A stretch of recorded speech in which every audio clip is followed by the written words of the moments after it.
Now, moving on to a very interesting problem, which is 14-10. थोड़ा सा इसकी statement को सुकून के साथ तफसील के साथ पढ़ते हैं और उसके बाद हम इसको सॉल्व करने की कोशिश करेंगे. The RAM R shown has a mass of 100 kg and it is released from rest 0.75 meters from the top of a spring A that has a stiffness of 12 kilonewton per meter.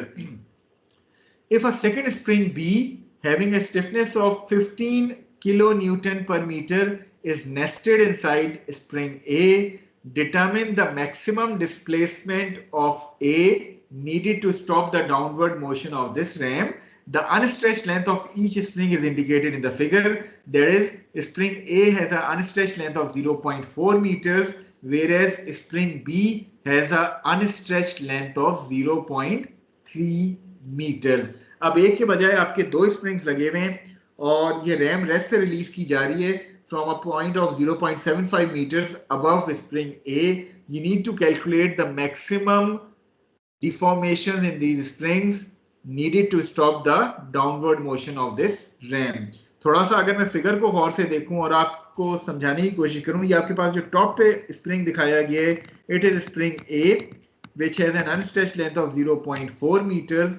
Then you have a second spring which is spring B जिसकी आपको unstretched length 0.3 meters given है. So overall अगर मैं थोड़ा सा इस figure को यहाँ ड्रॉ करना चाहूँ तो मेरे पास जो स्प्रिंग A है that is given to us having a unstretched length of 0.4 meter और स्प्रिंग B जो मेरे पास ग्रीन से मैं यहाँ शो कर रहा हूँ उसकी लेंथ मुझे 0.3 मीटर्स जो है वो गिवन है. सवाल क्लियर है देखो? Yes sir. Okay, so this would be my position 1 जहां से मैं इसको रेस्ट से रिलीज कर रहा हूं इस रैम को.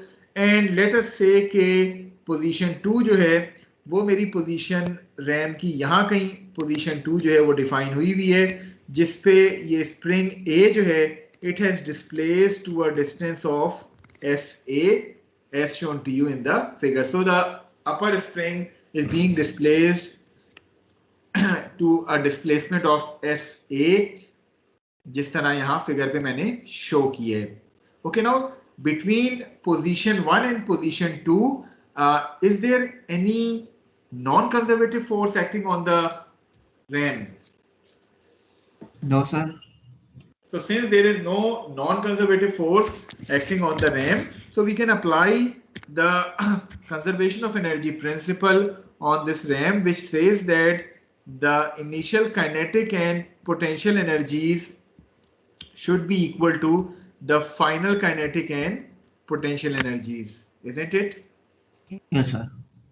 Okay, now in order to solve it, since we have a spring involved here, so ये जो आपकी potential energies हैं इसको हम थोड़ा सा दोबारा इस फिगर को रब करके मैं यहाँ शो कर देता हूँ ताकि आपको बेहतर तरीके से जो है वो ये समझ आ जाए. Okay, this was our position number 1 जो कि अभी हमने डिफाइन की थी and this was our position number 2 जिसके ऊपर मैंने कहा था कि स्प्रिंग A जो है it has been displaced by a distance SA as shown to you in the figure. So applying the conservation of energy principle P1 और चूंकि यहाँ इलास्टिक और ग्रेविटेशनल दोनों पोटेंशियल एनर्जीज आ रही हैं तो मैं यहीं उसको VG1 और VE1 के तौर पे लिख देता हूं ताकि मैं एक एक टर्म को जो है वो यहाँ मेंशन कर दूं. Should be equal to the final kinetic energy T2 plus VG2 plus VE2. So this is my conservation of energy principle जिसको मैंने पोटेंशियल एनर्जीज को ब्रेक कर दिए in terms of its gravitational potential energy as well as the elastic potential energy. Okay, one by one discussing each and every term of this equation. First of all, starting with the kinetic energies terms, what should be the value of T1, the kinetic energy at position 1? 0. Since the ram is being released from rest at position 1, so the kinetic energy is going to be 0 at position 1.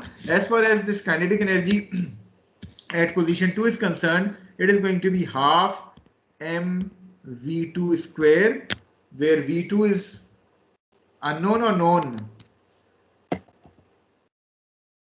Sir non sir, क्योंकि वो maximum मालूम करना है तो rest पे आ चुका होगा. Rest पे आ चुका होगा, so what should be the value of T2 then? 0. It should also be equal to 0. So the kinetic energy at T2 is also going to be equal to 0. Is this point clear to all of you? Kinetic energy दोनों clear हैं? T1 तो इसलिए 0 है कि rest से release कर रहे हैं, T2 इसलिए 0 है कि जब मैक्सिमम डिफॉर्मेशन स्प्रिंग की हो चुकी होगी तो रैम मोमेंटेरली जो है वो स्टॉप होगा. So at that position the kinetic energy T2 is also going to be equal to 0. ठीक है? Okay, now coming to the gravitational potential energy. First of all, the gravitational potential energy is always measured with reference to some datum. So let us define this position 1 as our datum position. So what should be the gravitational potential energy Vg1? Sir, weight into 0.75 plus 0.4. नहीं, datum आपने position 1 पे define कर दी है. So what should be the gravitational potential at datum? Sir, 0. 0 होगा, so it means that Vg1 is going to be equal to 0. Okay, coming to this second gravitational potential energy, that is the gravitational potential at position 2. Position 2 position 1 से below lie करती है. Yes, sir. So it should have a negative gravitational potential, and that negative gravitational potential is going to be W times delta Y, where W is the weight of this RAM and delta Y is the vertical displacement between position 1 and position 2. What is that vertical displacement? Sir, 0.75 plus SA. So 0.75 plus SA is going to be the vertical displacement delta Y. So this is the gravitational potential energy at position 2. Okay, what about the elastic potential energy at position 1? ये elastic potential energy के लिए दूसरा कोई datum define कर सकते हैं? देखें, elastic potential energy spring की वजह से आती है, और स्प्रिंग की वजह से जो इलास्टिक पोटेंशियल एनर्जी आती है वो हमेशा स्प्रिंग की अनस्ट्रेच पोजीशन से मेजर की जाती है. उसके लिए डेटम हम अलग से डिफाइन नहीं करते. स्प्रिंग की अनस्ट्रेच पोजीशन जो है वो एक तरह से डेटम होती है. तो जब हम पोजीशन 1 के ऊपर रैम है, दोनों स्प्रिंग्स अनस्ट्रेच हैं, isn't it? Yes, sir. So what should be the elastic potential energy at position 1? 0.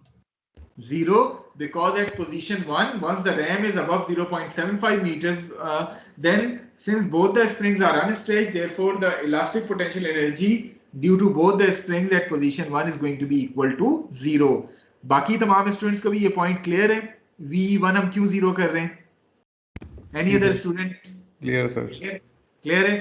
Okay, now coming to the term VE2. Okay, this VE2 एक तरह से हमारे पास जो है इलास्टिक पोटेंशियल है at position 2, which is going to be assuming कि दोनों springs displace हुए हैं. This elastic potential is going to be half KA SA square plus half KB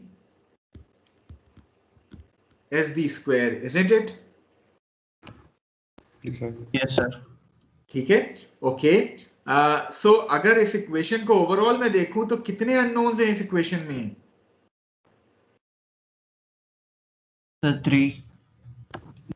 2. दोबारा और से देखें, 1 है, 2 है या 3 है? 3 तो खैर किसी सूरत नहीं हो सकते. 2 है सर. 2 अननोन है, SA and SB. So one equation, 2 unknowns. क्या ये सिस्टम सॉल्व किया जा सकता है? सर, कोई तीसरी इक्वेशन, इंटरमीडिएट इक्वेशन ढूंढनी पड़ेगी. कोई दूसरी इक्वेशन ढूंढनी पड़ेगी ताकि दो इक्वेशन, 2 अननोन्स आ जाएं, या इसको रिड्यूस करना पड़ेगा एक अननोन एक इक्वेशन पे.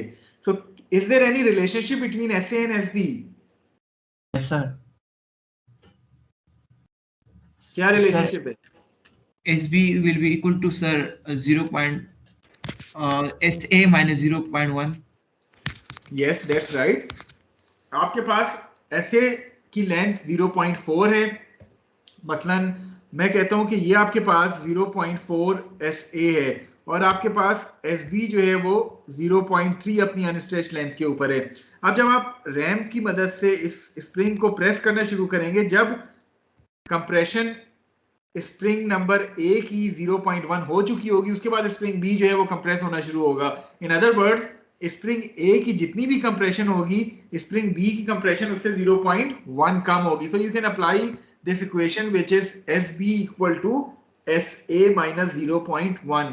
So replacing SB equal to SA minus 0.1 in this equation would reduce the system to one equation and one unknown. So once you solve this equation, SA comes out to be 0.331 and accordingly SB comes out to be 0.231 meters. Is this point clear to all of you?